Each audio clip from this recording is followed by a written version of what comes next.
Let's start भाई, पहला podcast है, स्टार्ट करते हैं भाई। सो भाई, जैसे कि तुम्हारा जेईई एडवांस 2023 क्रैक हो गया एंड अब तुम आईटी गुवाहाटी आ चुके हो। सो अभी तुम्हें कैसा फील हो रहा है भाई?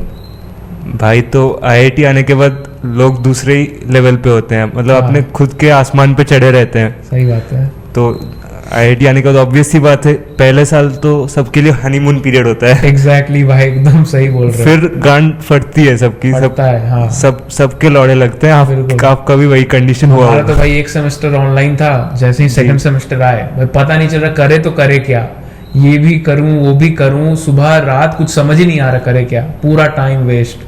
बट वो भी एज एक्सपीरियंस है। पर अभी तो फीलिंग बहुत ही मस्त है, क्योंकि हम अभी आईआईटी के हॉस्टल में, हाँ। कामिंग हॉस्टल में ये पॉडकास्ट, अपना पहला पॉडकास्ट सीरीज भैया रिकॉर्ड कर रहे हैं। हाँ। और एग्जैक्टली यार, ये आईटी गुवाहाटी में अगर तुम लोग नेक्स्ट ईयर आते हो, अगर तुम लोग कामिंग हॉस्टल आते हो, तो definitely we will be having a podcast with me again, right? So ये चीज़ तो अच्छी है यार। सो इट्स मोटिवेशन और inspiration for you guys to कि वर्क हार्ड और आईआईटी आओ। और हाँ, That's all. So let's begin. Yeah, definitely यार। So जनता, पॉडकास्ट स्टार्ट करने से पहले अंशुमन के बारे में तुम्हें ये सब चीज जानना बहुत जरूरी है भाई।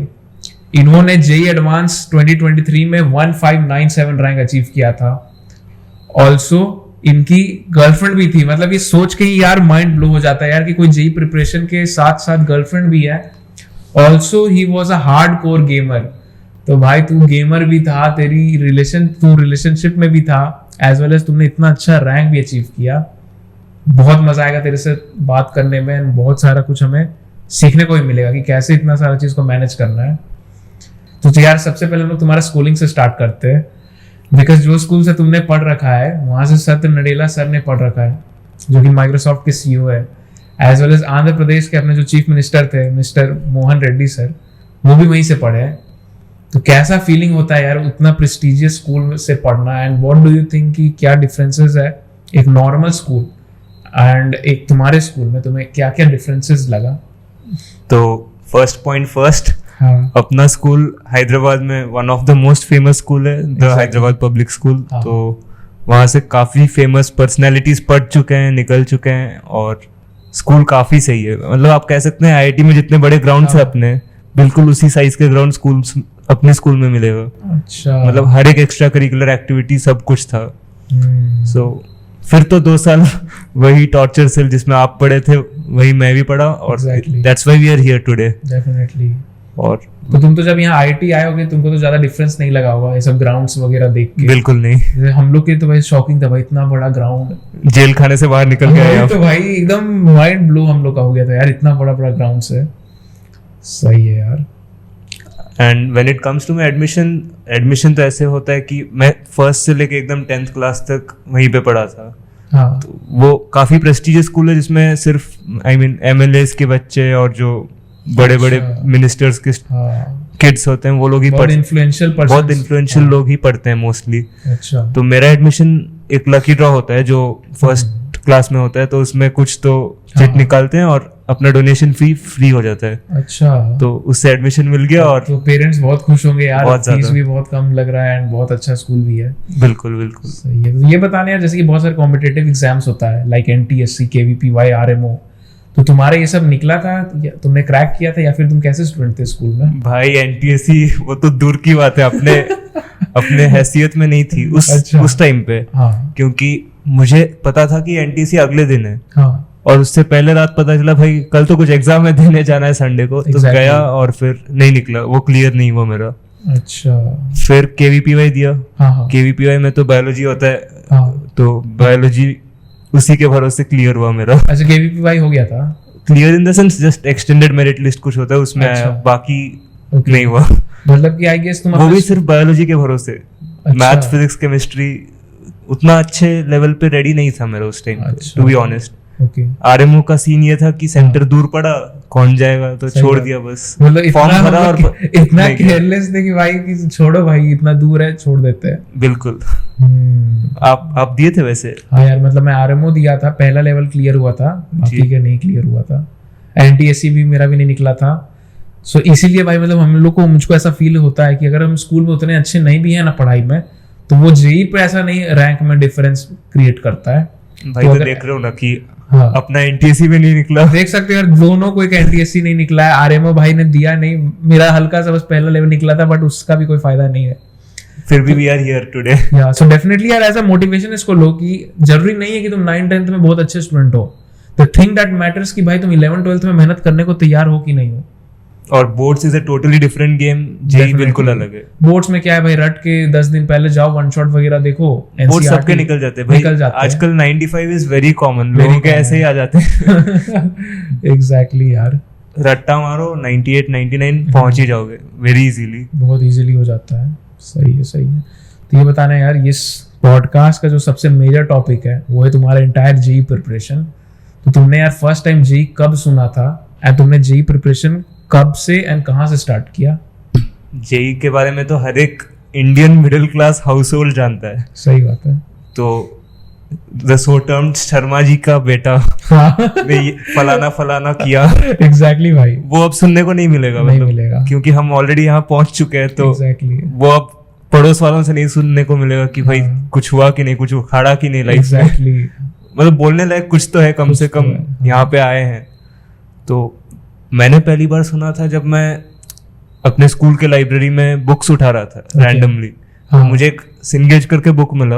अच्छा। अपना लाइब्रेरी काफी बड़ा था, अच्छा, तो सिनगेज करके बुक मिला, मैंने हाँ। उठाया और फिर देखा भाई तगड़े क्वेश्चन है, सही क्वेश्चन लगाने होंगे। हाँ हाँ हाँ फिर लगाना स्टार्ट किया सिनगेज से। हाँ। वो 10th में स्टार्ट किया। अपना मैथ्स पे ग्रिप बहुत बहुत ही ज्यादा अच्छा होना चाहिए। अच्छा, मतलब जेई में भी अच्छा होना चाहिए, हाँ। इंजीनियरिंग में भी अच्छा होना चाहिए। एग्जैक्टली। मतलब कोई भी तेरा ब्रांच है अभी अपना कॉलेज में भी, मैथ्स तो हर जगह यूज होता है।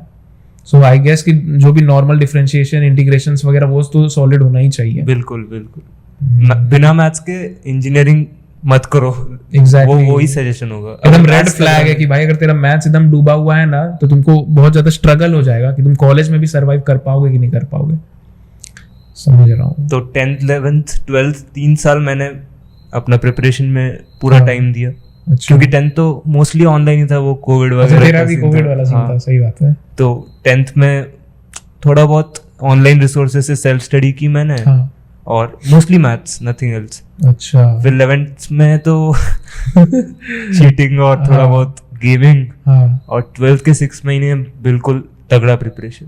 अच्छा, मतलब जो भी हुआ वो लास्ट का 6 मंथ्स में तुमने आर पार करके बहुत पढ़ा। ज्यादा, दिन में 14 घंटे 16 घंटे तक। अच्छा, नहीं हम तो पूरा तुम्हारा जेई प्रिपरेशन को अच्छे से स्टेप बाय स्टेप हम समझेंगे। सबसे पहले ये बताओ यार, तुमने सेल्फ स्टडी किया या फिर कोई कोचिंग में तुमने एनरोलमेंट लिया था? जी, मेरा कोचिंग तो श्री चैतन्य में था 11th 12th। अच्छा, श्री चैतन्य से पढ़े हो? हाँ, ओके। साउथ इंडिया में काफी फेमस है। हाँ यार, वन बहुत वहां से आता है। और मैक्सिमम आईआईटीज में तेलुगुस और श्री चैतन्य नारायणा का नेटवर्क बहुत ही ज्यादा है। बहुत ही तगड़ा है। सही बात है। मतलब 20-30-40% लोग वहीं से मिलेंगे आपको, श्री चैतन्य नारायणा से, अच्छा। आईआईटी में। हाँ हाँ, और सही है। मतलब तुमने कोचिंग ले रखा था, एंड तुम क्लास 11th में एनरोलमेंट लिए थे कोचिंग में? 11th और 12th 11th and 12th 2 years का प्रोग्राम था। करेक्ट। और फिर फीस कंसेशन भी मिला वहां से। अच्छा, फीस भी तुम्हारा वो हो गया था। सही है, ठीक है।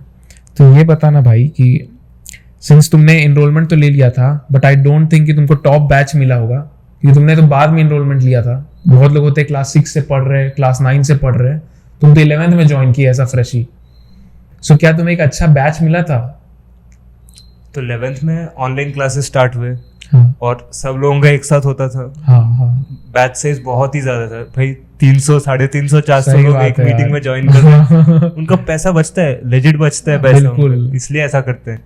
हाँ। तो फिर मुझे पता चला उसी वक्त चिड़ला से मिला, और फिर पता चला कि उनका एक अलग ही सीन चल रहा है, उनका बैच कुछ अलग ही है। फिर मैंने अपने पेरेंट्स को बताया कि ये लोग किसी दूसरे बैच में डाले हैं, तो फिर हम गए पर्सनली सेंटर पे, हाँ। बात किए, और फॉर्चुनेटली एक अच्छे मेंटर मिले मुझे, जिन्होंने मुझे गाइड किया कि भाई अगर तुझे टॉप बैच चाहिए, हाँ। You have to perform better. बिल्कुल। तो मुझे कहा कि हम रख रहे हैं तुझे टॉप बैच में, बट हाँ। अगर टेस्ट में अच्छा परफॉर्म करोगे तो रहोगे।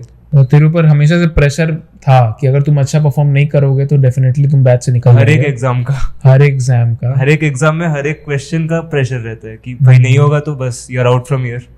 जैसे कि तुम बताया कि चिद विलास, तो जिन्हें नहीं पता भाई कि जी एडवांस 2023 का टॉपर था AIR रैंक 1 चिद विलास रेड्डी, जो भी आईआईटी बॉम्बे सीएसई में है, बॉम्बे CSE में। मतलब हम लोग एक साथ क्लासमेट्स थे। साथ में तो थे।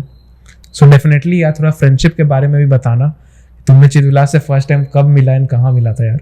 तो फर्स्ट टाइम हम जूम मीटिंग पे बात किए, फिर व्हाट्सएप पे चैटिंग स्टार्ट। मतलब तुम्हारा कोचिंग स्टार्टिंग से ही ऑनलाइन चल रहा था? बिल्कुल, 11th में तो half of 11th class online ही चला था। उसके बाद जब हम ऑफलाइन मिले थे तो एक साथ पढ़ने लगे और टेस्ट होते रहे। बिना पढ़ाए भी टेस्ट होते रहे कभी कभी मतलब ये पढ़ाया नहीं गया बट टेस्ट देना ही होगा, और हर हफ्ते होता है, हर एक कोचिंग सेंटर में यही चलता है। तो और मुझसे तो नहीं होता था, ऑब्वियस ही बात है भाई, वो 6 से पढ़ रहे लौंडा वहां पे, मुझसे कैसे होगा? वही तो यार, AIR रैंक 1 है, डेफिनेटली क्लास 6 से पढ़ा, उसका तो आई गेस रिवीजन हो रहा होगा। उसने HC वर्मा लगा रखी थी, आई इरोडोव कर रखी थी। इरोडोव हो चुका था? बताओ। 10 से पहले जो मुझे मेरा HC वर्मा अच्छे से नहीं लगा था 11th तक। अच्छा। तो फिर मेरा सीन ये था कि टेस्ट में अच्छे नहीं कर पाता था, तो इधर उधर से देख के कुछ ना कुछ करके बस मुझे अच्छे बैच में रहना था। तो अच्छे बैच में रहने के लिए क्या करना है? मार्क्स चाहिए। एंड आई गेस चीटिंग से भी रिलेटेड हम बात करते हैं यार, सिंस तुम्हारा रिशफलिंग टेस्ट होता है, हर लोग का आई गेस होता है, हर JEE एस्पिरेंट्स का जो भी ऑफलाइन कोचिंग में जाते हैं एक रिशफलिंग बैच होता है वैसा। सो तुमने क्या सोचा था, चीटिंग वीटिंग करना है या फिर अपने से ही देना है भाई? अपने से कौन देता है भाई? आपने दी होगी कभी? नहीं यार, मतलब मैं भी अपना बता रहा हूँ, कभी तो की होगी डेफिनेटली यार। FIITJEE का भी हम लोग का रिशफलिंग टेस्ट था, मुझे पता था यार कि टॉप 20 स्टूडेंट्स को एक CM बैच होता है। आई थिंक जो भी FIITJEE वाले लोग हैं तुम लोग जान रहे हो। सो FIITJEE में भी वैसे ही होता था, तो मैं भी प्लान किया था यार कि जो होगा मार्क्स मेरे को अच्छा चाहिए, चीटिंग करना पड़े करूंगा। एंड गोल है कि IIT जाना है, अभी अगर मार्क्स में चीटिंग करके भी लाऊंगा तो डजंट मैटर, कर लेंगे चीटिंग, अच्छा बैच में आ जाएंगे, उसके बाद पढ़ेंगे मेहनत से। तो मैंने भी तो हल्का फुल्का किया था, सब करते हैं डेफिनेटली। देखो भाई, हम चीटिंग को प्रमोट नहीं कर रहे, बट द थिंग इज अच्छे बैच में जाने का एक पीयर प्रेशर हमारे में रहता है यार, सब में रहता है, और इसी कारण से हमने ये किया था। But later on we coped up और डेफिनेटली हम अच्छा कर चुके थे। वी न्यू द इम्पोर्टेंस कि भाई नहीं पढ़ेंगे तो चीटिंग हमको JEE तो नहीं ले जाएगा, तो खाली तुमको एक अच्छा बैच तक ले जाएगा। बस अपना माइंडसेट ये था कि हमें अच्छे टीचर्स मिले, अच्छे मेंटर्स मिले, तो डेफिनेटली हम सोचे थे कि अच्छा रैंक प्रोड्यूस हो सकता है अगर हमें अच्छे मेंटर्स मिले।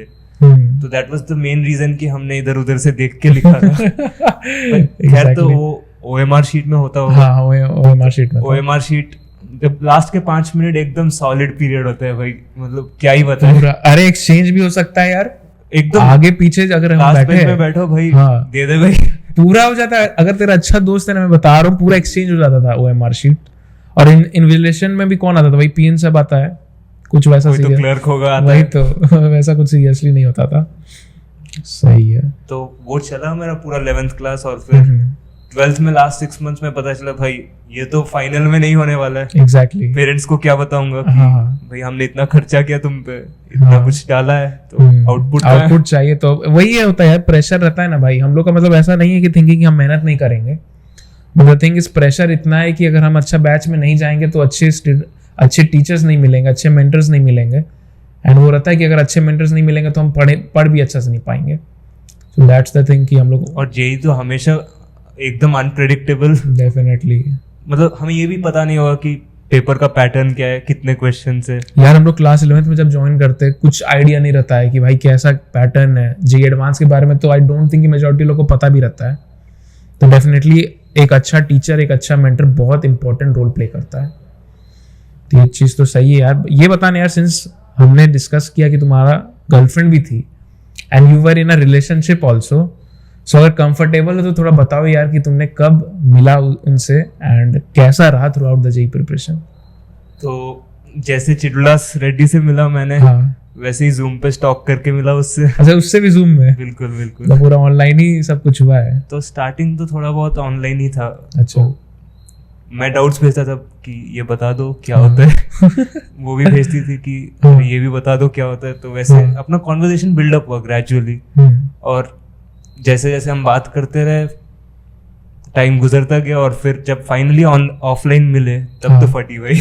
अरे फटता है भाई, तू फर्स्ट टाइम देखना, हम लोग ऐसी लड़कियों से इंटरेक्शन बहुत कम रहता है। बिल्कुल कम भाई। यहाँ IIT में तो खैर लोगों को पता नहीं होगा, यहाँ पे गर्ल्स और बॉयज का रेशियो कितना है, हार्डली 1:5 होगा। बहुत ज्यादा खराब रेशियो है यार, वो चीज तो है। और हम लोग का हमेशा से माइंड में थिंकिंग रहता है यार कि अगर हम लड़कियों से बात करेंगे तो हम डिस्ट्रैक्ट हो जाएंगे पढ़ाई में।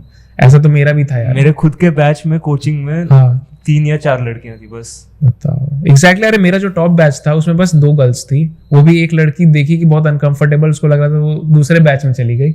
वो भी अलग बैठते हैं और हाँ। सारे लौंडे एक तरफ बैठते हैं। एकदम डिफरेंट रहता है, एकदम अनकंफर्टेबल सिचुएशन रहता है उसमें। रिलेशनशिप वगैरह तो आउट ऑफ द माइंड है यार। पर चला था वैसा थोड़ा बहुत। सो डोंट यू थिंक ये एक थोड़ा सा डिस्ट्रैक्शन है? तुम कैसे मैनेज कर लिए? मतलब क्या करते थे, कुछ मेडिटेशन वगैरह करते थे क्या? मेरे लिए तो डिस्ट्रैक्शन नहीं था, क्योंकि मैं जस्ट फॉर फन बातें करता था और वैसे ही चला मेरे। तो अच्छा, ज्यादा कुछ डिस्ट्रैक्शन नहीं था और कोई दिक्कत नहीं है। जेई प्रिपरेशन में कोई दिक्कत नहीं है इससे। अच्छा कोई भी दिक्कत नहीं कोई था? दिक्कत नहीं। मतलब इट्स वेरी डिफरेंट मेरे टू लिए नो दिक्कत कि सिर्फ एक ही था, हाँ वो मेरे दोस्त थे। अच्छा मेरे दोस्तों ने मुझे मतलब एडिक्ट करवाया कि भाई गेम खेल। हाँ और कितना बहुत ज्यादा गेमिंग करता था मैं, बहुत खेलता था। मतलब अपने क्लासेस लगते थे सुबह 6:30 से लेकर रात के 8:30 तक। अच्छा अब ऑब्वियस ही बात है, पेरेंट्स को पता नहीं क्या कर रहा है। हाँ हाँ टैब दे दिए, फोन दे दिए, तो हाँ। पता ही होगा क्या करते हैं। हॉस्टल में भी पूरे दिन इंस्टा पे रील स्क्रॉल करते रहो हाँ। या पबजी खेलो, कुछ तो खेलो। एग्जैक्टली। मेरा पूरा टाइम वैसे बर्बाद हुआ। पर उन्हीं दोस्तों ने फिर बाद में मुझे समझाया कि भाई तू गलत कर रहा है, ऐसा मत कर। तो दोस्त अच्छे भी होते हैं, बुरे भी होते हैं, तो it's always a good point to make right choices in life. मतलब importance of peer is very important यार। तुम एक अच्छे बैच में थे तभी ना ऐसे फ्रेंड्स मिले कि तुमको बताए कि भाई ये गलत है। सो डेफिनेटली ये तो बहुत इंपॉर्टेंट चीज है कि एक अच्छा पीयर ग्रुप होना चाहिए। या तो कम फ्रेंड्स रखो या तो बिल्कुल भी मत रखो, बट ऐसा सबके दोस्त बनने के कारण ऐसा नहीं कि कोई गलत फ्रेंड्स के साथ रहो। ऑब्वियस ही बात है कि अगर सबका हो रहा है, सबके हाँ। अच्छे नंबर आ रहे हैं, हाँ। तो तुम खुद भी सोचोगे कि मुझसे क्यों नहीं हो रहा है। एग्जैक्टली मुझसे नहीं उनसे हो रहा है, बट मुझसे क्यों नहीं हो रहा है। बिल्कुल। वो ऐसा पीयर प्रेशर भी आता है ना भाई कि तुम 10 लोगों के साथ पढ़ रहे हो, 9 बच्चों का अच्छा मार्क्स आ रहा है and बस तेरा ही नहीं आ रहा है, खराब आ रहा है। तो अपने आप वो एक्स्ट्रा एफर्ट डालेंगे। Definitely. That's when improvement starts. तो मेरा पूरा जेई जर्नी थोड़ा बहुत वैसा ही रहा था। तो ये जो तुम्हारा चीटिंग था ये तो तुम चलो रीसैफलिंग में किए थे, इसके बाद का भी जो भी यूनिट टेस्ट्स वगैरह होता था उसमें क्या तुमने किया था या फिर अच्छे से पढ़ रहे थे? वीकेंड टेस्ट होते थे ना, उसमें ऐसा होता था कि पीवाईक्यूज उठा के डाल देते थे। अच्छा। या वेरी फेमस इंगेज बुक से हाँ हाँ पूरा क्वेश्चन बैंक रहता है, उसमें हाँ हाँ। कुछ ना कुछ सिमिलर क्वेश्चन डाल देते थे। अच्छा। वीकेंड टेस्ट तो टॉपिक वाइज हुआ करता था। हाँ तो टॉपिक वाइज मैं पढ़ लेता था और सेम टाइप के क्वेश्चंस आ जाते थे तो लगा देता था। अच्छा। पर जो फुल सिलेबस होता है हाँ उसमें क्या करूंगा भाई, सब कुछ तो याद नहीं है क्या है। एग्जैक्टली। तो फुल सिलेबस में करता था, टू बी फ्रैंक करता था। करते थे। अच्छा सही है। पर फिर लास्ट 6 मंथ्स में बहुत ही ज्यादा डेडिकेटेड था, सेल्फ स्टडी करने लगा। अच्छा। ऐसा हुआ कि मैं सेंटर भी जाना बंद कर दिया। ओह सिर्फ घर पे बैठ के पढ़ रहा था और अपने मेंटर्स और टीचर्स के साथ कांटेक्ट में था। उन्होंने खुद कहा कि भाई तुझे अगर लग रहा है कि प्रिपरेशन अच्छे लेवल पे नहीं है तो मत आ। अच्छा। मेरे मेंस में रैंक आई थी 1866। 186 इज अगेन डेफिनेटली बहुत ही सही रैंक है यार। बहुत सही थी, पर फिर भी मुझे डाउट लगा कि भाई जी एडवांस में होगा कि नहीं होगा। ऑब्वियसली बात है, मेरे पूरे फैमिली ब्लड लाइन में कोई नहीं है जिसने एडवांस निकाली है। एग्जैक्टली यार, वो तो हो ही जाता है। एक प्रेशर भी रहता है कि यार इतना अच्छा मेंस में अगर एडवांस में नहीं निकालना होता तो पड़ेगा ही। तो एक वो इंप्रेशन खराब हो जाता है ना फैमिली में, क्या मेंस अच्छा था पता नहीं रट वट के हो गया होगा, एडवांस में औकात दिख गया इसका, होता है। उसके बाद मुझे लगा कि भाई कुछ तो करना होगा। तो जब ही मेंस खत्म हुआ उसके बाद हार्डली 1-1.5 महीने का टाइम रहता है एडवांस के लिए, और बीच में बोर्ड्स भी आ जाता है। एग्जैक्टली। वो एक्स्ट्रा प्रेशर रहते हैं बोर्ड्स के लिए। तो खैर प्रैक्टिकल वगैरह कोई करता ही नहीं है, कोई तो नहीं करता यार वो उसी सब। टाइम में करना, मैनेज करना थोड़ा मुश्किल था। तो इसलिए, और उस टाइम पे इतने मॉक टेस्ट रखते थे, इतने मॉक टेस्ट। हाँ भाई दिन में 3-3 मॉक टेस्ट भी लिख चुके हैं हम लोग। बताओ। आप भी लिखे होंगे। बिल्कुल होता था यार। मतलब मैं एज अ फ्रैंक मैं बता रहा हूँ, उतना ज्यादा मैंने मॉक टेस्ट नहीं दिया था बिकॉज कोविड आ गया था, ऑनलाइन ही हम लोग को टेस्ट देना था। सो ये एक चीज था कि ये मेरे में लैग था कि मैंने बहुत कम मॉक टेस्ट दिया था। सो डेफिनेटली मॉक टेस्ट में हम लोग आएंगे। पहले ये थोड़ा सा बताना यार कि सिंस तुमने कोचिंग में पढ़ा, ठीक है, so what do you think कि मेजर डिफरेंस क्या था एक अच्छे बैच में और जो तुम्हारे दूसरे फ्रेंड्स भी तो होंगे जो दूसरे बैचेस में हो, सो तुम लोग को क्या कुछ ऐसा सेपरेट कहीं रखा जाता था या फिर सेम ट्रीटमेंट मिलती थी? ट्रीटमेंट तो बहुत अलग थी भाई, बहुत अलग थी ना। बहुत ही ज्यादा। आप भैया फिजी से पढ़े थे, फिजी में भी हुआ होगा। एग्जैक्टली यार, हम लोग का एक छोटा सा कमरा था, उसी में हम लोग बस 20 बच्चे लोग पढ़ते थे। बाकी के जो भी बोल दो बैंकर्स बोल दो, हम लोग तो क्या थे कि टॉपर्स या फिर जो भी बोल दो क्रीमी लेयर को हटा दिया गया, बाकी भेड़ बकरी जैसा जो बच्चे हैं सबको एक बड़ा क्लासरूम में रख दो। वो उनका बिजनेस है भाई। डेफिनेटली बिजनेस मॉडल है भाई कि उनको तो बस पैसा कमाना है और जो रिजल्ट हम लोग का बैच से आएगा छाप दो। और हम उस टाइप के जेल खाने से निकले हैं, इसलिए आजकल जब भी हाँ स्काई का कलर बदल जाता है, लोग फोटो लेते हैं, इंस्टा पे डालते हैं, स्नैप लगाते हैं। क्यों लगाते हैं? एग्जैक्टली क्योंकि IITians ने कभी कमरे से बाहर की दुनिया देखी ही नहीं है। यार 11 12 डेफिनेटली यार डिप्रेसिंग रहता है यार। सनसेट देखे हम लोग। सनराइज सनसेट छोड़ दो यार, हम लोग कब रात को सो रहे कब जल्दी उठ जा रहे कुछ आता पता नहीं रहता था। Just packed in your room और बस पढ़ रहे वो तो हो ही जाता है। प्रेशर बहुत था, बहुत ये गंदा मानना रहता है डेफिनेटली। तो ये प्रेशर को डील करने के लिए something you were doing like exercise या कुछ भी फिजिकल एक्टिविटी करते थे हर दिन कुछ? मेरा ये सीन था कि क्लासेस 6:30 से लगता था अच्छा। और रात को जल्दी सो जाता था। जस्ट सुबह 6:30 बजे? सुबह 6:30। अच्छा, एकदम गुरुकुल टाइप। एकदम। अच्छा। तो सुबह 6:30 बजे लगता था, तो 6 बजे तो निकलना पड़ेगा घर से। मेरा डे स्कॉलर था, मैं अच्छा। हॉस्टल में नहीं रहता था भाई। ओके। अभी तो हॉस्टल है। डेफिनेटली हाँ। तो 6 बजे पहुंचना था, तो 5:30 को उठना था लगभग। तो मैं 4 4:30 को उठ जाता था रोज। अच्छा। अपने टेरेस पे चले जाता था, थोड़ा बहुत सूरज उगता हुआ दिखता है और उसमें थोड़ा बहुत एक्सरसाइज कर लेता था। ओके। ये मेरा रोज का था, रोज का। अच्छा, डेफिनेटली तुम हर दिन करते थे? हर दिन। सो ये चीज एक 45 बहुत minutes। लर्निंग वाला चीज है कि यार तुम, इसीलिए तो हम लोग प्रेशर से डील कर पाए। मैं भी यार इन्हीं हाउ कुछ भी हो जाए शाम को आधा घंटा 40 मिनट या तो वॉक कर लूंगा या हल्का फुल्का योगा वगैरह कर लूंगा, मतलब करता था। बिकॉज बहुत गंदा प्रेशर रहता है भाई, फट जाता है हम लोग का। नहीं करेंगे तो कैसे चलेगा भाई? भाई और लकीली अपने IIT में अभी सारे फैसिलिटीज हैं हमारे पास। जिम जाना है जिम करो, स्पोर्ट्स है, इतना सारा क्लब्स वगैरह है। तुम ड्रामेटिक्स सोच रहे हो, ड्रामेटिक्स क्लब है। फाइनेंस जानना चाहते हो, स्टॉक मार्केट ट्रेडिंग वगैरह, उसका अलग क्लब है। रोबोटिक्स उसका अलग क्लब। मतलब IIT is a different thing. ऐसा है कि कुकिंग के लिए भी क्लब खोल रखे हैं। अच्छा, कुकिंग के लिए भी खोल रहा है अभी? क्यूलिनरी है। अच्छा, पैलेट्स क्लब कुछ तो है। Oh, I was not knowing about this. Cooking का भी है। अच्छा, सही है भाई। मतलब हम सोच भी नहीं पाएंगे कितने टाइप्स ऑफ क्लब्स होते हैं, हाँ। सोसाइटीज होते हैं, सब कुछ यहाँ पे है। एग्जैक्टली। तो थोड़ा सा अपना एक शेड्यूल बताओ यार कि तुमने जैसे 6:30 बजे तुम जाते थे कोचिंग, नहीं 6:30 बजे तो तुम सुबह उठते थे? नहीं, 6:30 बजे तक पहुंच जाता था। अच्छा, तो उठते कितने बजे थे सुबह? उठता था 4:30 5 के आसपास। 4:30 5 बजे उठते थे। एंड उठते ही क्या वो आधा घंटे का जो भी वार्म अप करते हैं, एक्सरसाइज करते थे? फिर तैयार होता था और हाँ। सेंटर पे 6:30 तक पहुंच जाता था। ठीक है, उसके बाद कितने घंटे का क्लासेस वगैरह होता था? क्लासेस तो वैसे हाँ बहुत कम टाइम का होता है, लगभग हाँ। 3-4 घंटे। ठीक है, 4 घंटा भी पकड़ ले तुम। 6:30 में गए? पूरा टाइम अपना सेल्फ स्टडी का रहता था और ठीक है। हम क्वेश्चन सॉल्व करते थे, लगाते थे और आपस में डिस्कस करते थे। Definitely that's very important. मतलब हम लोग ऐसा होता है ना कि जेलस थोड़ा फील करते हैं भाई कि अगर हम इससे पूछ लेंगे या फिर इसको बता देंगे तो ये मेरे से आगे ना निकल जाए, ऐसा फील आता है। बट डेफिनेटली तुम्हारा पीयर ग्रुप अच्छा था तो तुमको ऑब्वियसली एज अ बूस्ट तुमको काम किया गया। बिल्कुल डेफिनेटली। तो तुम्हारा लेट से 11 बजे तक तो तुम्हारा कोचिंग चला, उसके बाद लंच करने से पहले सेल्फ स्टडी करते थे या फिर आफ्टर लंच ही स्टार्ट करते थे? तो लंच ब्रेक होता था 1 घंटे का लगभग। ठीक है। और लंच ब्रेक के बाद सेल्फ स्टडी स्टार्ट। Okay. लगभग 12:30 से लेके, मतलब 12:30 से 1:30 बजे तक लंच ब्रेक होता है। फिर 2 बजे के आसपास मतलब थोड़ा बहुत खेलते थे हम, 1:30 से 2 बजे डेली। ओके। वो भी कुछ पेपर बॉल बना के। अच्छा, वो क्रिकेट जो हम लोग ऐसा बॉटल से मारते हैं, क्रिकेट, वो भी हाँ। जो अपने बंद कमरे के अंदर खेलते हैं, हाँ, हाँ। वो खेलते थे। अच्छा। वो आधा घंटे का रहता था सेशन हाँ। अपना। अच्छा। फिर ऐसा भी होता था कि अपने सर भी खेलते थे हमारे साथ। अच्छा, मतलब अच्छा फ्रेंडली माहौल बन जाता। बहुत अच्छा था। सही था। फिर 2 बजे से लेके 6 बजे तक, 5:30-6 तक पढ़ते थे। ठीक है। फिर बाहर कुछ तो पैटिश वगैरह खा लेते थे। हाँ, वो शाम को समोसा, भूख ऐसे भी लग भी जाएगा। जो भी मिलता था बाहर, समोसा या समोसा junk वगैरह food। जो भी मिलता था खा लेते थे। सही है। बस खाने के बाद फिर से लग जाते थे पढ़ने। हाँ। 8:30 तक पढ़ते थे? 9 बजे तक। ठीक है। कोई फिर कभी 8:30, कभी 9 बजे तक, और फिर वापस घर। फिर 9 बजे तुम घर आते? डिनर, हाँ। सो जाओ। अच्छा। No interaction with anyone else. अच्छा, यही चीज था कि ना तुम बस फोकस करते जेई पे, सिर्फ बाकी में दुनिया में IPL चल रहा है, सब कुछ देखते थे तुम? मैचेस वगैरह, क्या वर्ल्ड कप, क्या कुछ हो रहा बिल्कुल है? नहीं, मतलब सिर्फ लाइव स्कोर्स देखता था शायद, उससे हाँ। ज्यादा और कुछ नहीं। ऐसा तो नहीं कि आज IPL मैच है तो लेट्स से मैं पूरा 3 घंटा 4 घंटा देखूंगा मैच, ऐसा तो नहीं।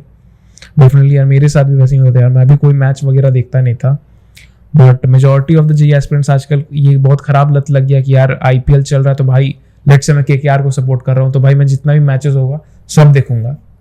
सो आई डोंट थिंक वो थोड़ा भी हेल्प करेगा यार। केकेआर जीता अच्छी बात है, बट अगर तेरा सिलेक्शन नहीं होता है तो अल्टीमेटली लॉस किसको हुआ? तुझे हुआ, खुद को होगा डेफिनेटली। तो डिस्ट्रैक्शन को तुम थोड़ा सा कंट्रोल करना सीखना पड़ेगा यार। मेंटली एंड फिजिकली फिट रहोगे ना, सो थोड़ा सा इजी हो जाता है लाइफ। मैं खुद कह रहा हूँ ना, मेरा भी डिस्ट्रैक्शन था, गेम खेलता था बहुत ज्यादा, एग्जैक्टली। पर फिर भी मैंने लास्ट 6 मंथ्स में कट डाउन किया, अनइंस्टॉल कर दिया, पूरा कट ऑफ थे। बिल्कुल। मेरा ऐसा था कि 6 मंथ्स मेरा टैब वर्क मोड में ही था। अच्छा, मैंने वर्क मोड एनेबल कर दिया। ओके। मैंने डिसाइड कर लिया 6 मंथ्स वर्क मोड में ही रहेगा। अपने वॉल पे वो जो लगाते हैं आप स्टिकर्स वगैरह, हाँ एग्जैक्टली, कि ये सब फॉर्मूला है, ये पीरियोडिक टेबल है। मेरा रूम का सेटअप भी कुछ उसी टाइप का था जैसा दिखाते हैं रील्स में हर एक एस्पिरेंट। मैंने तो खुद यार आईटी बॉम्बे का पोस्टर चिपका के रखा था, बट अलग बात है मैं आईटी बॉम्बे गया नहीं, but still at IT Guwahati I am very much happy and satisfied. Well that's a dream college for many aspirants. अगर नहीं भी मिलता है ना कि हम top 7 IITs primary IT definitely. एक बहुत लोग का ये भी दिक्कत रहता है ना यार कि अगर आईटी बॉम्बे टारगेट कर रहे नहीं मिला तो डिप्रेस्ड हो जाते हैं यार कि यार आईटी बॉम्बे का मैं तैयारी कर रहा था, मेरे को आईटी लेट्स से कानपुर मिल रहा है, गुवाहाटी मिल रहा है। सो आई डोंट थिंक उतना ज्यादा डिफरेंस है। Definitely aim for the best, but definitely prepare for the worst. नहीं होता है तो ठीक है, तुम द थिंग इज कि तुमको अपना 100% देना था। अगर तुमने दे दिया एंड फिर भी नहीं होता तो चलो ठीक है, बट अगर तुम स्टार्टिंग से ही भाई सोच रहे हो मेरा तो होने से रहा तो साला मैं पढ़ूं क्यों, तो फिर वो तो एक अलग ही चीज है। एग्जैक्टली।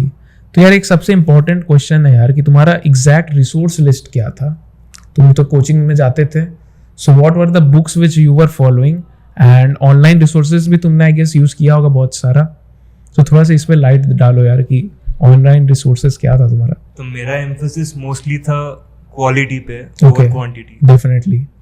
मतलब ऐसा ना हो कि भाई एक फॉर्मूला रट लिया, 1000 बार उसको लगाया और फिर मैं रेडी हूँ। अच्छा। ये नहीं होगा, जेईई में तो बिल्कुल नहीं होगा। बिल्कुल नहीं होगा। मतलब कॉन्सेप्ट सीखे और फिर उसको अलग अलग जगह अपने तरीके से अप्लाई करना सीखा, वो मैटर करता है। तो उसके लिए मैंने क्वालिटी बुक्स फॉलो की, जैसे फिजिक्स में एच.सी. वर्मा, आई रोडो, एस.एस. क्रोटो, और थोड़े बहुत पाथफाइंडर कोशिश करता था, नहीं होता था। वो चिटलास और टॉपर्स के लिए था मोस्टली। चिटविलास तो लगा के देखो, वो तो एरोडो क्लास 10th में ही लगा लिया था। बिल्कुल। तो वो तो फिर उसके बाद ओलंपियाडी का क्वेश्चंस बचेगा। सिर्फ ओलंपियाड लेवल के क्वेश्चंस करना टॉप रैंकर्स के लिए प्रेफर्ड होता है। ओके। मतलब as such JEE aspirants H C. Verma और आई रोडो खुद से एंड टू एंड लगाते हैं एकदम फुली फिजिक्स के लिए। Okay. And when it comes to maths अलग अलग बुक्स हैं, जैसे एस.एल. लोनी ट्रिग्नोमेट्री के लिए किया होगा, ब्लैक बुक एक होता है विकास गुप्ता सर, आपने भी की होगी। डेफिनेटली किया था, कैलकुलस। और भी बुक्स होते हैं, समीर बंसल हो गया, बंसल सर का, अरिहंत का भी शायद किए थे। क्या अरिहंत सिंगेज कुछ यूज किए हो तुम? सिंगेज भाई मैंने एग्जाम्स में वीकेंड टेस्ट के लिए किया था, फिर क्योंकि वहां से क्वेश्चंस आ जाता था, बस इसीलिए बस करता था। मेरा टारगेट ये था उस टाइम पे कि जहां से क्वेश्चंस आ रहे हैं उसी बुक को बस वो रिसोर्स को कर लेते हैं। और वैसे करते करते मैंने बहुत सारे रिसोर्सेज किए थे। लास्ट में जो फुल टेस्ट होते हैं ना, फुल सिलेबस वाले, उसमें एफटीआरई को एआईटीएस, लास्ट में जो फुल सिलेबस टेस्ट होते हैं ना, उसमें एआईटीएस के पेपर्स लगाए, एलन के शीट्स किए, एलन के जो पेपर्स होते हैं, विद्या मंदिर के शीट्स किए। तो लगभग सारे मटेरियल्स लास्ट में किए थे। मतलब आई गेस कि तुम्हारा पूरा फोकस था on problem solving rather than theory. Problem solving ज्यादा था मैथ्स और फिजिक्स के लिए। केमिस्ट्री पे एम्फोसिस मोस्टली एनसीईआरटी पे था। अच्छा। क्योंकि वो मेंस के लिए अलग स्टोरी है, अभी मैं फिलहाल एडवांस के लिए बता रहा हूँ। एनसीईआरटी पे मेन फोकस था। और इंडिविजुअली अगर बात करूँ तो ऑर्गेनिक के लिए जेडीली हो, इंडिविजुअली अगर बात करूँ इनऑर्गेनिक के लिए जेडीली हो गया, ऑर्गेनिक के लिए सॉल्विंग के लिए एमएस चौहान, नरेंद्र अवस्थी, ये सब अच्छे बुक्स हैं। सही है। और एंड इसके अलावा तुमने शॉर्ट नोट्स बनाया था क्या तीनों सब्जेक्ट का for revision, quick revision? Short notes तो बनाए होंगे। शॉर्ट नोट्स तो वैसे मैंने नहीं बनाए थे। अच्छा, मेरा सीन कुछ अलग ही था। अच्छा, तो रिवाइज कैसे कर लेते थे यार? लेट से तुम्हारा 2 दिन के बाद जेईई मेंस ओरिजिनल है, तो तुम 2 दिन पहले क्या मटेरियल्स तुम रेफर करते थे? मैं मटेरियल्स रिवाइज किया ही नहीं था, मेरा सीन कुछ अलग ही था। अच्छा। ऐसा था कि भाई जो पढ़ा दिया गया, मैं हाँ। आई एम कॉन्फिडेंट कि जैसा भी क्वेश्चन आएगा मैं क्रैक कर लूंगा। ओके। मतलब प्रिपरेशन लेवल ऐसा होना चाहिए कि हाँ। एग्जाम से पहले दिन मुझे फॉर्मूले ना देखने हो, शॉर्ट नोट्स ना देखने हो। ऑब्वियसली केमिस्ट्री के लिए होना चाहिए। हाँ। बाकी सब्जेक्ट्स मैंने कुछ नहीं बनाया था, फिजिक्स मैथ्स में ठीक ठाक सा कुछ नहीं था, अच्छा। पर केमिस्ट्री के लिए बढ़िया सा नोट्स बनाया था मैंने, क्योंकि हम्म। वो याद रखना होता है बिल्कुल। और वो एग्जाम से पहले दिन देखेंगे तो थोड़ा बहुत रिटेन रहे। ऐसा था कि मैंने एग्जाम से एक हफ्ते पहले पढ़ना ही बंद कर दिया। ओह। सिर्फ जो प्रीवियस ईयर के क्वेश्चंस थे हाँ। उसको पूरे पेपर को उठाया, हाँ। एक दिन एक पेपर लगाया और हाँ। अपना मार्क्स देखा कितना बन रहा है, उससे अच्छा। अपना रैंक एस्टिमेट किया। मोस्टली यही करते हैं। PYQs पहले से सॉल्व बिल्कुल मत करना। अच्छा। That would be my advice. Okay, but I was doing something opposite कि after the completion of each chapter मेरा था कि मेरे को जानने का बहुत इंतु था कि भाई मैं जेई के लेवल पे पढ़ रहा हूँ कि नहीं पढ़ रहा हूँ। So the best resource is obviously PYQs only. भाई और वो PYQs तो एग्जाम में भी डाल देता है। हाँ वही तो, एग्जाम्स में भी आ जाता है, डेफिनेटली आ ही जाता था। बट लेट से मैंने काइनेमैटिक्स खत्म किया, तो काइनेमैटिक्स खत्म करने के बाद मैं मेंस एडवांस का लगाता था, देखता था अगर सॉल्व हो रहा है दैट मींस जो जेई का लेवल है I am matching that. But अगर नहीं लग रहा तो पता चलता था कि यार काइनेमैटिक्स में फोकस अभी और करना है। सो मेरा तो थोड़ा स्ट्रेटजी अपोजिट था। बट डेफिनेटली तुमने बहुत सारा मॉक टेस्ट लगाया, दैट आई वाज लैकिंग कि मैं टेस्ट उतना नहीं देता था। मॉक टेस्ट तो वैसे पहले नहीं लगाया था, बट हाँ। जब रिवीजन स्टार्ट हो गया था जून जुलाई के अराउंड 12th क्लास में, जून जुलाई के अराउंड रिवीजन अपना स्टार्ट हो गया था। अच्छा। ओके। सिलेबस हो ना हो हाँ। स्टार्ट हो गया। बाकी लोगों का हो गया, मेरा नहीं हुआ। मेरा सिलेबस कंप्लीट कर मतलब ड्यूरिंग दिस टाइम, जैसे कि अभी अगस्त चल रहा है एंड मेंस अभी जनवरी में होगा, तो तुम अभी बस टेस्ट लगा रहे थे भर के।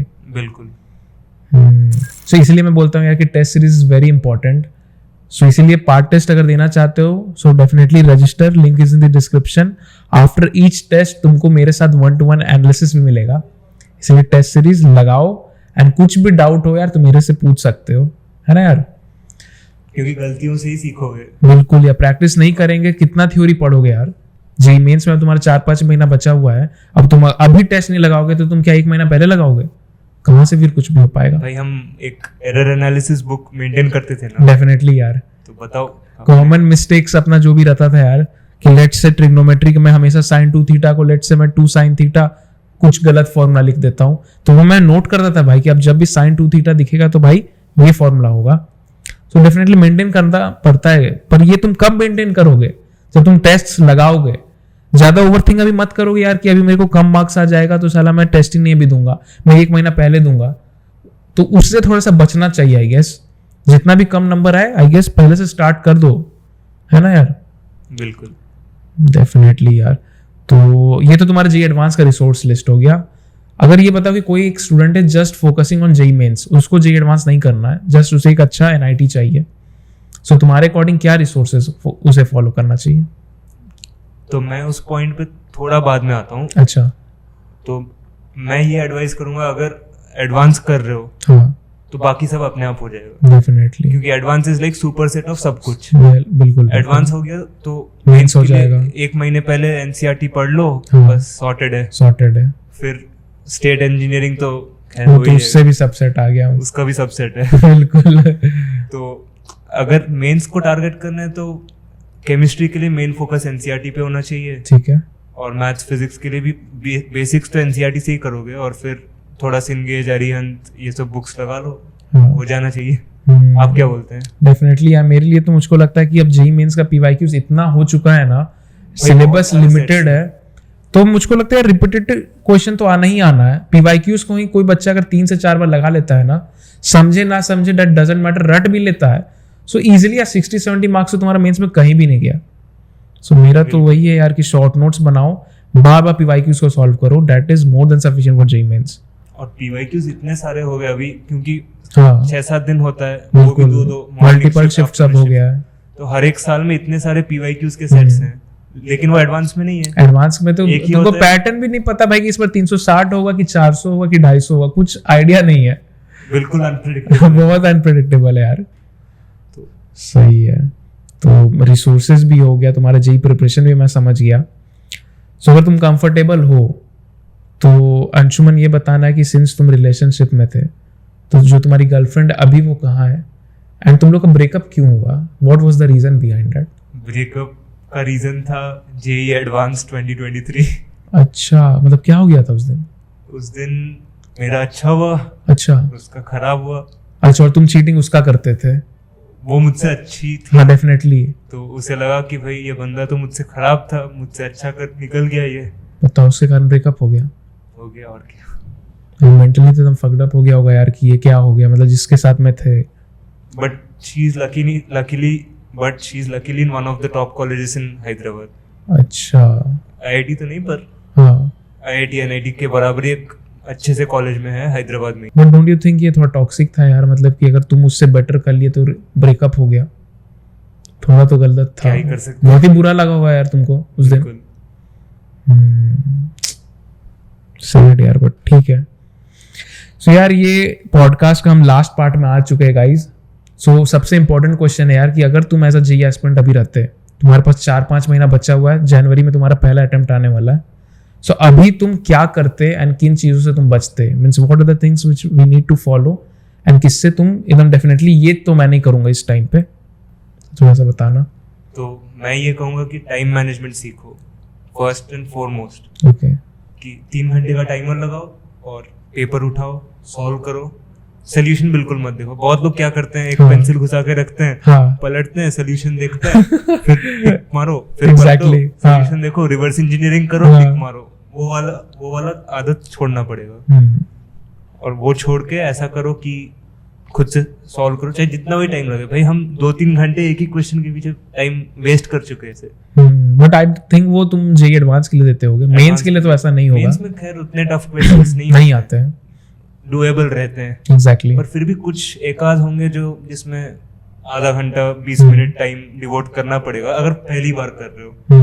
तो टाइम दो और टाइम मैनेज करना भी सीखो। ऐसा ना हो कि पैनिक करो एग्जाम में कि क्या करें। हाँ ऐसा रहे कि ये नहीं बन रहा है तो छोड़ दो, कुछ मतलब इमीडिएटली छोड़ दो, दूसरे वाले पे चले जाओ, इमीडिएटली शिफ्ट करो अपने माइंड को, और प्रीवियस जो इम्पैक्ट रहा उसको भूल जाओ कि भाई जो हुआ ये नहीं हुआ। क्योंकि पेपर खोलते मुझे अभी भी याद है, पर एक advance का डर पेपर लगता खुला। था भाई जब एडवांस का पेपर हाँ, खुला, जब उस विंडो में हाँ, पहला क्वेश्चन देखा, भाई नहीं बन रहा है, हाँ, दूसरा देखा नहीं बन रहा है। मेजरली आई गेस कि मेंटल लेवल को कैसे स्टेबल रखना है खुद को, वो बहुत ज्यादा इंपॉर्टेंट हो मेरा जाता है। शफल करने में 10% टाइम चला चल गया, जाता था। इस क्वेश्चन उस क्वेश्चन, इसमें कौन सा करूं। मतलब सबसे इंपॉर्टेंट अभी के लिए मॉक टेस्ट देना तुम्हारे एंड और से। क्वेश्चंस को छोड़ना सीखो क्वेश्चन जो नहीं बन रहा है। हाँ, हम लोग ये सोचते हैं यार कि +4 -1 यार एक ही तो कट रहा है, भाई अटेम्प्ट मार देते हैं, बट वो एक एक करके इतना गंदा डिजास्टरस मार्क्स हो जाता है ना कि भाई उसको ईगो में मतलब बिल्कुल नहीं। बहुत बार होता है ना कि अगर तुम मैथ्स तेरा बहुत स्ट्रांग है, वेक्टर 3D का एक क्वेश्चन आके तुमसे बन नहीं रहा है टेस्ट में,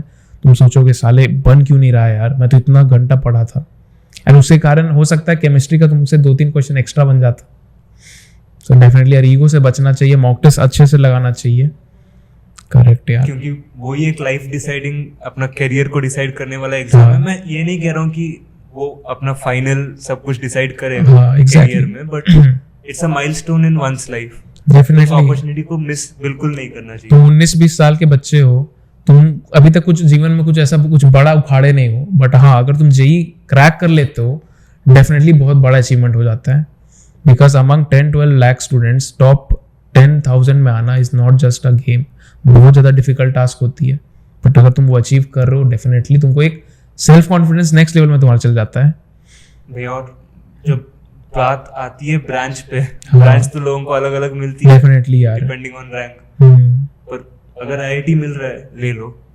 बिकॉज ये बहुत कंफ्यूजिंग रहता है बहुत को कि यार नहीं मेरे को तो सीएसई चाहिए, साला एनआईटी में मिले प्राइवेट में मिले, मेरे को तो बस कंप्यूटर साइंस चाहिए। मैं खुद जानता हूँ मेरे दोस्त जो हाँ, जिनको सीएसई नहीं मिला टॉप 5 आईआईटीज में, बताओ, इसलिए उन्होंने ट्रिपल आईटी तक उतर आए ट्रिपल आईटी हैदराबाद तक, और वो भी उनका मेंस का रैंक अच्छा था, इसलिए ये थोड़ा सा उनका खुद का पर्सनल चॉइस होगा। चॉइस पर है।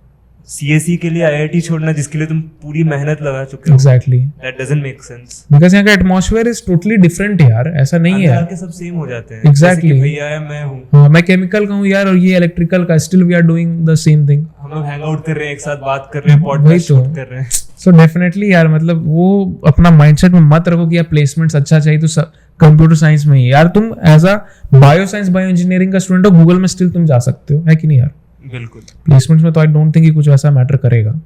और लाइफ में भी मैटर नहीं करते। तुम 10 साल बाद देखो बायो साइंस वाला बंदा सॉफ्टवेयर में मचा रहा होगा, तब तो ये चीज हम लोग कम एज में रहते हैं, हम लोग को नहीं रहता, हम लोग बस शॉर्ट टर्म देखते हैं, भाई इसका CSC हो गया, मेरे को मैकेनिकल केमिकल कुछ मिल रहा है। बट भाई डाउन द लाइन 4-5 साल के बाद तुम लोग ऑलमोस्ट इक्वल हो जाओगे अगर तुम मेहनत करोगे। नहीं, अगर वो CSC वाला भी मेहनत नहीं करेगा तो ऑब्वियसली डिक्लाइन होगा ही। तो एक ये चीज है यार, क्योंकि भाई यहाँ का एक्सपोजर एकदम अलग ही लेवल, नेक्स्ट लेवल है भाई, वो चीज तो है। वो प्लेटफॉर्म मिलेगा, बूस्ट मिलेगा, तो hmm. It's worth it, totally worth it. Definitely यार। सो आई गेस यार तुम लोगों को ये पॉडकास्ट बहुत ज्यादा अच्छा लगा होगा, एंड अगर तुम चाहते हो कि ऐसा पॉडकास्ट हर वीक आए, so definitely do subscribe and like the channel. And since अगर तुम लोग का भी जेई प्रिपरेशन चल रहा है यार, जेई 2025 में बस 4-5 महीना बचा हुआ है, and if you are looking for 1-to-1 mentorship, definitely you can register for the session. ठीक है, link is in the description, तुम लोग जाओ। 1-to-1 मेंटरशिप डेफिनेटली मेरे साथ ही होगा, ऐसा नहीं कोई और आ जाएगा। एंड तुम्हारे मन में जो भी डाउट्स हो, जो तुम चाहते हो कि अंशुमन से मैं पूछूं, एंड अगर तुम चाहते हो कि इससे कनेक्ट करना चाहते हो, definitely I will share his Insta handle. ठीक है, सो तुम्हारे माइंड में जो भी डाउट्स हो, definitely write down the comment section. So let's meet in the next podcast. Till then मचाते रहो, पढ़ते रहो, एंड कुछ भी डाउट हो तो अपने मयंक भैया को डेफिनेटली याद करना भाई, और #JEE 2025 फोड़ना है एकदम भाई, फोड़ के एकदम फोड़ देना है भाई, एकदम पूरा सिस्टम हैंग कर देना है भाई, जेई 2025 का ऐसा पढ़ना है भाई। चलो, थैंक यू गाइस।